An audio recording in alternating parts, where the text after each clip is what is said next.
Hi guys, pack my hospital bag with me for my planned CS.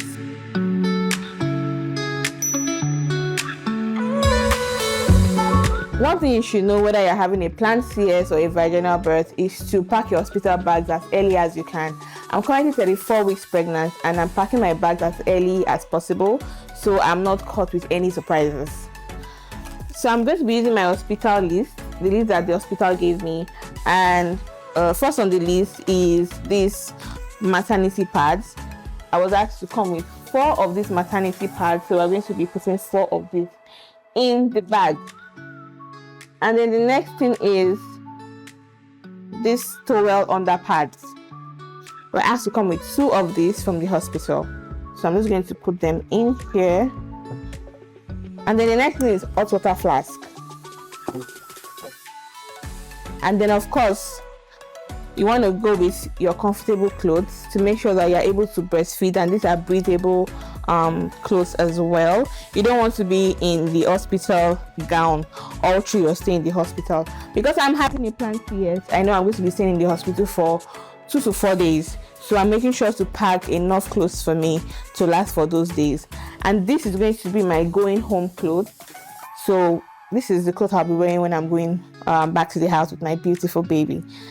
And my breast pump, guys, this is so important. My first pregnancy, I didn't go with a breast pump. I guess I was very confident that I was going to be breastfeeding my baby straight from the source. But this time around, I'm going with my breast pump, very important. And we were asked to come with an olive oil, so I'm going to be putting that there. The next thing is the breastfeeding bra.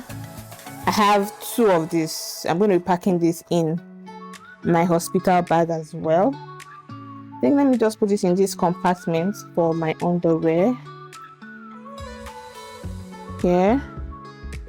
And then your antiseptic.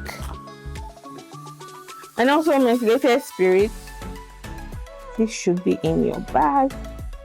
So because I'm going with a breast pump, I'll definitely need a cooler bag. And so this is my cooler bag from Gideon's breast pump. If you want a more detailed video of me unboxing and telling you everything that's inside these packages, please watch my next video, guys. I'm going to be going with some skincare products and a few toiletries in the bag as well. And then my underwear. This should also be in your hospital bag. A pro tip: when you're packing your hospital bag, make sure that your partner is with you, because it will help you a lot when you need something from your bag and you are going through something intense, or they need something in your hospital bag and you're not available at that moment. Your partner will be able to help you or help them at the hospital with whatever they need. I mean, you don't want to be in the middle of a contraction and they're asking you where your methylated spirit is. Now I'm done packing my hospital bag. Click the like and share button if this video was helpful to you. Share to a pregnant mama who needs to see this.